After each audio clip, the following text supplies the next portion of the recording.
Good morning dear student. एक बार फिर से केमिस्ट्री की क्लास में आपका स्वागत है। तो पीछे जो टॉपिक हम पढ़ रहे थे अल्कोहल के बारे में, हमने क्या पढ़ा था कि अल्कोहल में विभेद पढ़ रहे थे। हम क्या पढ़ रहे थे?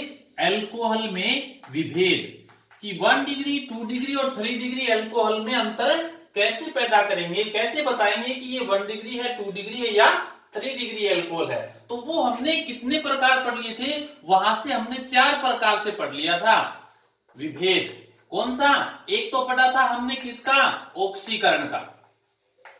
नंबर 1 क्या पढ़ा था? ऑक्सीकरण। नंबर 2 क्या पढ़ा था? नंबर 2 पढ़ा था विहाइड्रोजनीकरण द्वारा अल्कोहल में भेद। नंबर 3 पढ़ा था हमने ल्यूकास अभिकर्मक द्वारा। क्या पढ़ा था? ल्यूकास अभिकर्मक द्वारा। और नंबर 4 हमने पढ़ लिया था विक्टर मेयर मेथड द्वारा। Victor Meyer method. अब हम पढ़ रहे हैं नंबर 5। नंबर 5 का जो अल्कोहल में विभेद है वो है एस्टरीकरण। क्या है? एस्टरीकरण। तो हमें पता है कि एस्टरीकरण होता क्या है। एस्टरीकरण क्या होता है? एस्टरीकरण का मतलब कि जब अल्कोहल और कार्बोक्सिलिक अम्लों की अभिक्रिया करवाई जाती है। किसकी? अल्कोहल और कार्बोक्सिलिक अम्लों की जब अभिक्रिया करवाई जाती है तो किसका निर्माण होता है? एस्टर का निर्माण होता है। और उस अभिक्रिया को क्या बोलते हैं? एस्टरीकरण बोलते हैं। हमने एक बात और बताया था कि अल्कोहल के अंदर, जैसे फॉर एग्जांपल ये हो गया ROH और ये हो गया मान लीजिए क्या? Carboxylic acid. तो हमने ये बताया था कि अल्कोहल में किसका? हाइड्रोजन और कार्बोक्सिलिक अम्ल में से OH का क्या हो जाता है? भी निष्कासन हो जाता है। और जल का निष्कासन होने पर किसका फॉर्मेशन होता है? एस्टर का। तो यहाँ एस्टरीकरण जो प्रोसेस है वो अल्कोहल में विभेद कैसे बताएगी? वो इस प्रकार से बताएगी। देखिए, जैसे हमने यहां लिख दिया ROH प्लस, इधर हमने लिख दिया ये कार्बोक्सिलिक एसिड। क्या लिख दिया? Carboxylic acid. ठीक है, ये लिख दिया हमने कार्बोक्सिलिक एसिड। इसमें से क्या होगा? H इधर से और OH इधर से, R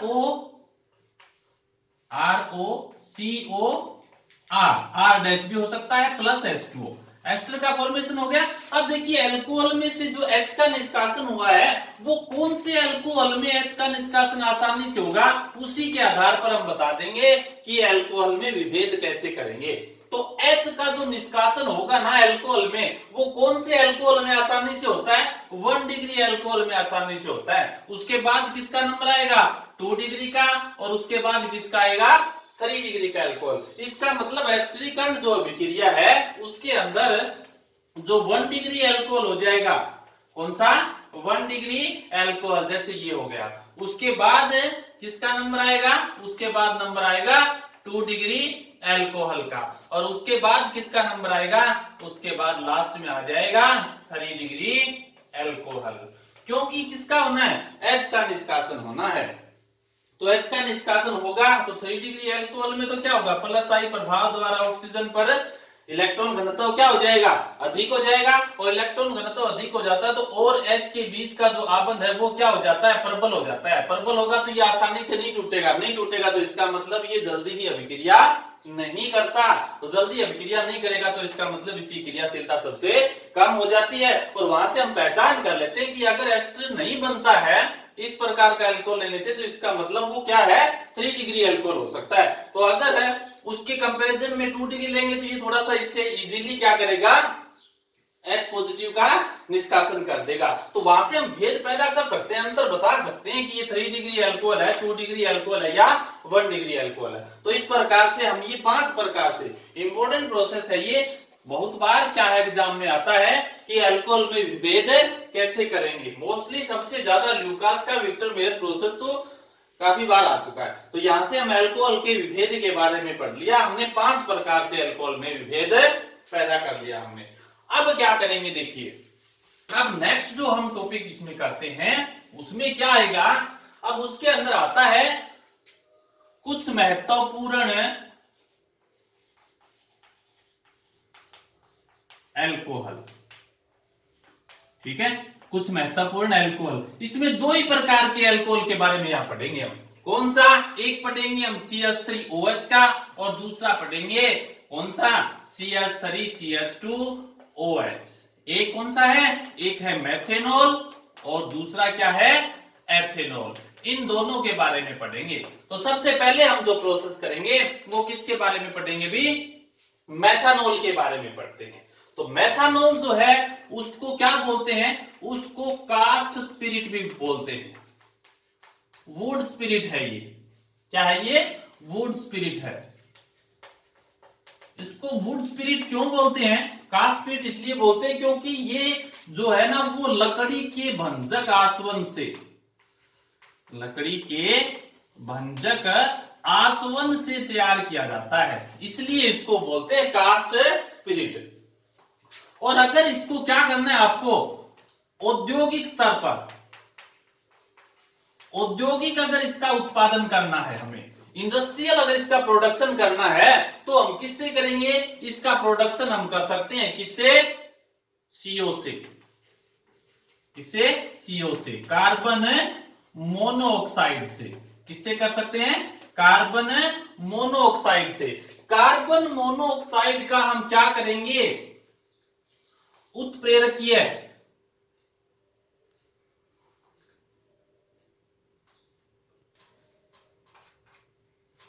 कार्बन मोनोऑक्साइड का क्या करेंगे? उत्प्रेरकीय, उत्प्रेरकीय हाइड्रोजनीकरण कर देते हैं। क्या करेंगे? उत्प्रेरकीय हाइड्रोजनीकरण, मतलब किसी उत्प्रेरक की उपस्थिति में उसमें हाइड्रोजन ऐड कर देंगे तो किसका फॉर्मेशन हो जाएगा? मेथेनॉल का फॉर्मेशन हो जाएगा। जैसे for example CO plus H2, किसकी प्रेजेंस में? उत्प्रेरक कौन सा हो सकता है? उत्प्रेरक हो सकता है ZNO हो सकता है। उत्प्रेरक क्या हो सकता है? Cr2O3 हो सकता है, कॉपर का ऑक्साइड हो सकता है। ठीक है ना? तो ये जो उत्प्रेरक है इनकी हम क्या करेंगे? 573 केल्विन टेम्परेचर पे, लगभग 200 से 300 ATM प्रेशर पे, 200 से 300 एटमॉस्फेयर प्रेशर पे अगर H2 की उत्प्रेरकीय हाइड्रोजनीकरण कर दें तो किसका फॉर्मेशन हो जाएगा? मेथेनॉल का। हम यहां H2 कितने ले लेते हैं? 2 मॉलिक्यूल्स ले लेते हैं, तो क्या बन जाएगा? CH3OH। मेथेनॉल का क्या हो गया? फॉर्मेशन। ये तो था किससे? कार्बन मोनोऑक्साइड से। दूसरा क्या है? इसका फॉर्मेशन और किससे कर सकते हैं? इसका फॉर्मेशन हम वाटर गैस, जल गैस द्वारा भी कर सकते हैं। किसके द्वारा? जल गैस द्वारा। जल गैस क्या होता है? CO plus H2। तो CO प्लस H2 ये वाटर गैस है, अगर इसका भी हाइड्रोजनीकरण कर दें हम तो भी किसका फॉर्मेशन हो जाएगा? CH3OH का फॉर्मेशन होता है। और वाटर जो गैस है, जल गैस है, इस जल गैस को कैसे बनाया जाता है? जल गैस को हम बनाते हैं कोक पर जल वाष्प प्रवाहित करने पर। ठीक है, गर्म जो कोक है उसके ऊपर जल वाष्प प्रवाहित करके CO प्लस H2 का फॉर्मेशन किया जाता है। तो ये है वाटर गैस, जल गैस। तो जल गैस में का भी हाइड्रोजनीकरण करने पर किसका? मेथेनॉल का फॉर्मेशन होता है। तो ये था मेथेनॉल का फॉर्मेशन हम किस प्रकार से करेंगे। मेथेन के ऑक्सीकरण द्वारा भी कर सकते हो, वो भी प्रोसेस है। क्या कर सकते हैं? मेथेन के ऑक्सीकरण द्वारा भी हम मेथेनॉल का फॉर्मेशन कर सकते हैं। अब इसका क्या है? एक तो उपयोग है, उपयोग कैसे करेंगे, उसके बाद इसके कुछ भौतिक गुणधर्म है उनके बारे में पढ़ लेंगे हम। उपयोग के अंदर इसका जो है वो उपयोग हम पेंट या वार्निश के रूप में करते हैं। पेंट बनाने में या वार्निश बनाने के अंदर, तेल या वसा बनाने में भी इसका यूज होता है। ठीक है, उसके बाद नंबर 2 क्या है? फॉर्मेल्डिहाइड बनाने में भी इसका यूज होता है। तीसरा, ऑटोमोबाइल्स जो हैं, ऑटोमोबाइल के रेडिएटर जो होते हैं,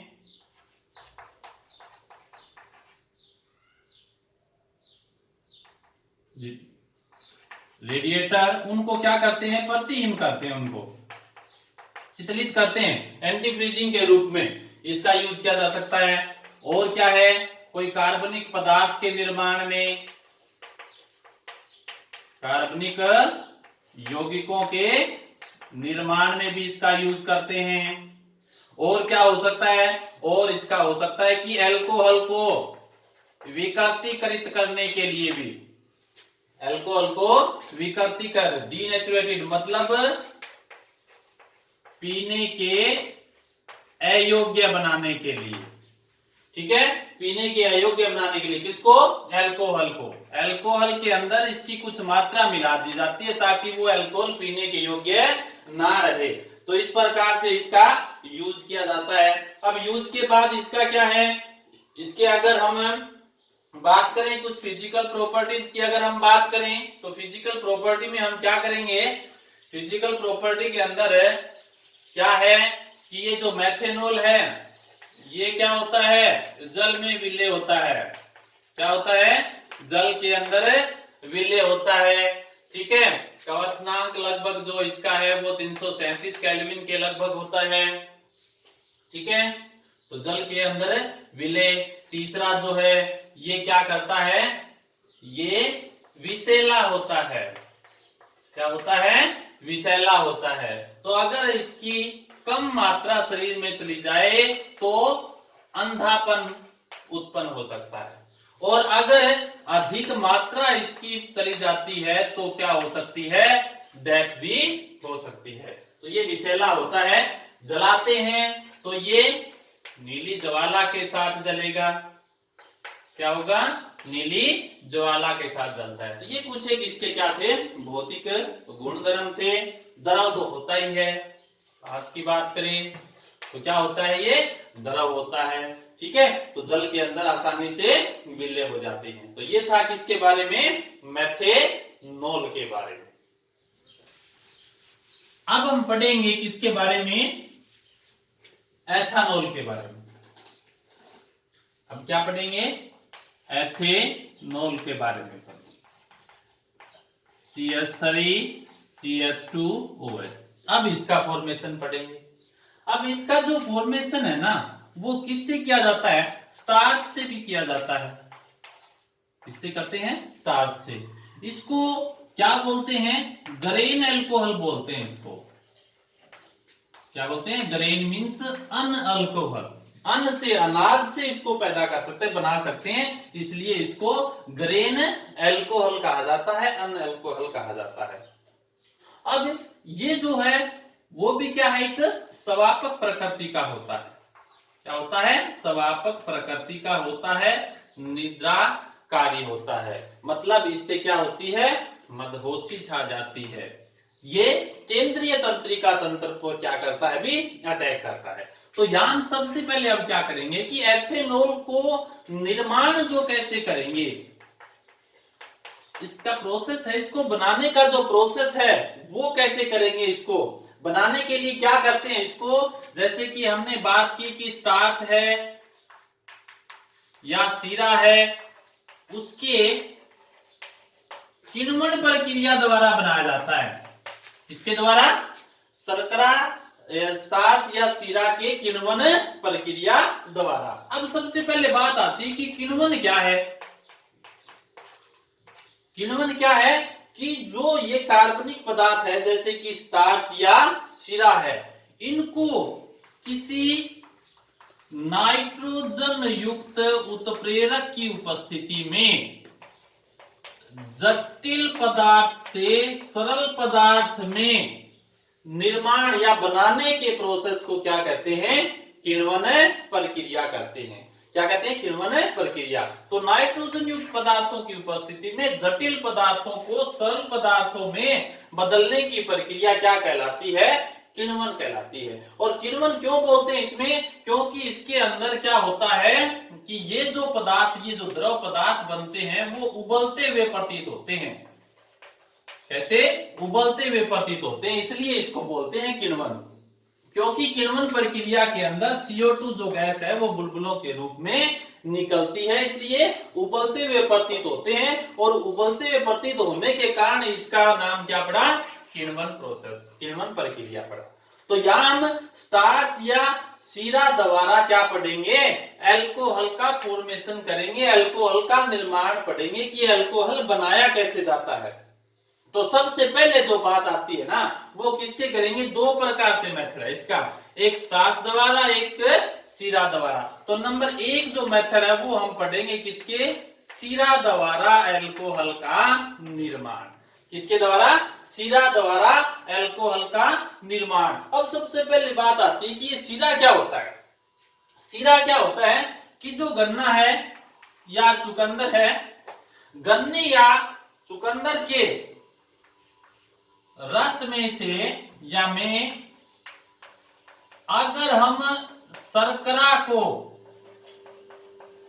पृथक कर लेते हैं, गन्ने या चुकंदर में से क्या कर लेंगे, शर्करा को अगर पृथक कर लेते हैं तो उसको पृथक करने के बाद लाल भूरा रंग का गाढ़ा द्रव बच जाता है। क्या बच जाता है, लाल भूरे रंग का गाढ़ा द्रव बच जाता है, उसी को क्या बोलते हैं भी, सीरा बोलते हैं। तो गन्ना या चुकंदर में से शर्करा को अलग करने के बाद लाल भूरे रंग का जो गाढ़ा द्रव बच जाता है उसी को क्या कहा जाता है, सीरा कहा जाता है। और उस सीरे के अंदर लगभग क्या होता है, 50% शर्करा होती है। क्या होती है भी, 50% इसमें शर्करा रह जाती है, ग्लूकोज और फ्रैक्टोज भी रह जाते हैं। तो उस सीरे में से अब हम क्या करेंगे, अल्कोहल का निर्माण करेंगे कि वो जो शर्करा इसके अंदर पाई जाती है उस शर्करा से हम किसका फॉर्मेशन करेंगे, अल्कोहल का फॉर्मेशन करेंगे। तो दो ही प्रोसेस है, एक तो सीरे द्वारा और दूसरा क्या है, स्टार्च द्वारा। उसकी किण्वन प्रोसेस से बनाएंगे, किण्वन प्रक्रिया हमने समझा दी, किण्वन क्या है, इसको किण्वन क्यों कहते हैं, और दूसरा फिर क्या है, सीरा। तो सीरा क्या होता है आपको, गन्ने या चुकंदर में से शर्करा को अलग करने के बाद गाढ़े भूरे रंग का जो द्रव बचेगा उसे कहते हैं शर्करा, सीरा। तो उस सीरा में क्या होता है, 50% शर्करा पाई जाती है, और उसी शर्करा से अब हम किसका फॉर्मेशन करेंगे, अल्कोहल का फॉर्मेशन करेंगे।